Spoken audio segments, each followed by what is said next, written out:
So with the new Fallout TV show out on Amazon Prime, I figured now is a good time to discuss some of the key elements that led to the Great War, and more specifically, exactly what the very start of that war looked like. Let's kind of discuss some of the possibilities for who dropped the first atomic bomb. I'm Colin, and this is Sci-Fi Deep Dive.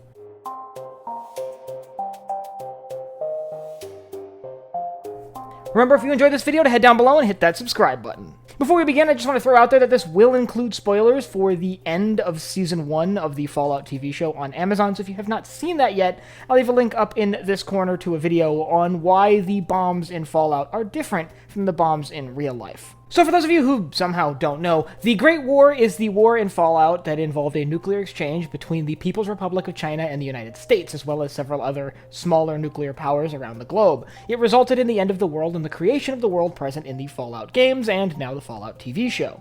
But the war itself has always been a little bit of a mystery, with us only being able to piece together little bits and pieces of it for much of the franchise's history. In fact, I don't think we actually saw the war itself firsthand as a player character until Fallout 4 in 2015, and even then it was from the perspective of a civilian. That raises questions of who shot first, and how did this whole nuclear exchange start? Well, let's start by setting the stage. At this point in history, in October of 2077, the United States and the People's Republic of China have been at war for a little over 10 years. In 2066, the Chinese launched a massive invasion of Alaska to try to seize the world's last known oil reserves, and it sparked a war between the two nations, a war that led both sides to adopt a state of total war, and ultimately resulted in not just the liberation of Alaska in 2076, but an invasion of China 2 years earlier in 2074 by the United States to try to draw forces away from the campaigns in Alaska. The end result was now, in 2077, Alaska back under the control of the United States and American forces encroaching on the Chinese capital of Beijing. It is in this environment, on October 23rd, 2077, that a nuclear exchange began between the People's Republic of China and the United States. Now we know a little bit about the opening blows of this engagement. We know that in the early hours of the morning on October 23rd, 2077, U.S. intelligence uncovered evidence that Chinese nuclear submarines were moving into position across the globe, and it actually would become apparent later in the day that the Chinese nuclear attack submarines had moved into position off the coast of the United States, both the east and west coasts. And at around the same time, flights of Chinese bombers were seen over the Bering Strait, making their way towards Alaska and other targets in the mainland United States and occupied Canada, which had been annexed by the U.S. during the war. Shortly after 9 a.m., American satellites detected launches from Chinese nuclear sites and responded with their own fleet of missiles. The end result would be a massive global nuclear exchange that occurred over the course of 2 hours and resulted in the death of a large portion of the human population. And with that description, it does appear like there is a pretty clear aggressor in this case from a nuclear standpoint. It's entirely viable that a desperate China used nuclear weapons to sort of fend off U.S. forces approaching Beijing, and it resulted in a small tactical exchange that quickly escalated to a strategic exchange, something that the Chinese would have been able to anticipate and move their nuclear forces into position 6 hours before the beginning of the engagement. However, it's also possible that U.S. forces struggling to break through the Chinese defenses around Beijing used tactical nuclear weapons in an effort to breach the Chinese defensive lines and open up a corridor through to the capital, something that would have triggered a nuclear response from the People's Republic of China. So it seems like both factions really could have fired the first shot in this nuclear war. But there is a little bit of a tidbit from outside of the universe that I think is worth throwing in here too, albeit it's not necessarily directly tied to canon. Tim Kaine, the original sort of designer of the setting for the Fallout franchise, has said in several interviews that he originally intended it to be obvious that China fired the first shot.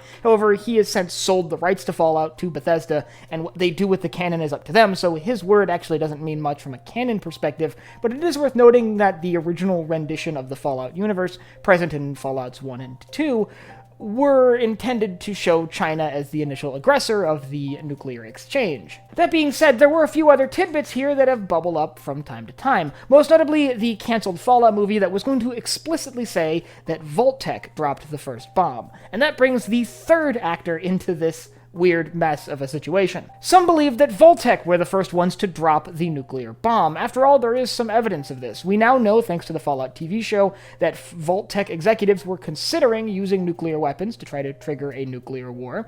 The bomb in Megaton does have the Voltech logo on it, and there was originally a movie that was going to explicitly say that Voltech did drop the bomb. But I think from a sort of rational perspective, from a corporate perspective, that doesn't make much sense. After all, Voltech makes a lot of their money selling consumer goods, military hardware, and a ticket to survival in the event of a nuclear war. But if that war takes place, there's no one else to sell those goods to. Now, there could be an argument made that in a post-nuclear environment, if most of the survivors were in Voltech vaults, they would have the opportunity to sort of seize some state of political power, having provided the means of survival to many of the people still alive. However, sort of counter to that, Voltech intended to experiment on the people they were putting in their vaults, which likely would have shaken some of their loyalties, and did result in most of the vaults being total disasters. So, personally, I don't buy that Voltech would have actually dropped the bomb and initiated a global nuclear exchange. I think it's far more likely that the brewing tensions and the ongoing conflict simply led to the use of tactical nuclear weapons on the battlefield in mainland China around Beijing, and that triggered a nuclear response from the People's Republic of China. Whether that response was a back and forth in the region started by a Chinese bomb or an American bomb may never be known, but ultimately the end result is the same.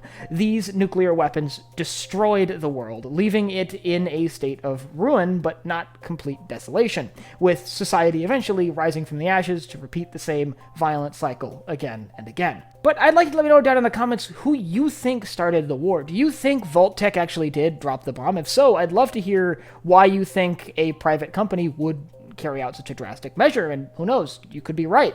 Or do you think it was China or the United States? What do you think actually led to the direct nuclear exchange between the United States and China? Or do you think it even really matters? And if you have anything else you'd like to see me cover in Fallout or anywhere else across science fiction, you can let me know down below in the comments. Last but not least, if you enjoyed this video, head down below, hit the like button, the subscribe button, and the bell icon so you get notified when I upload new videos. So for Sci-Fi Deep Dive, I'm Colin, and I will see you next time.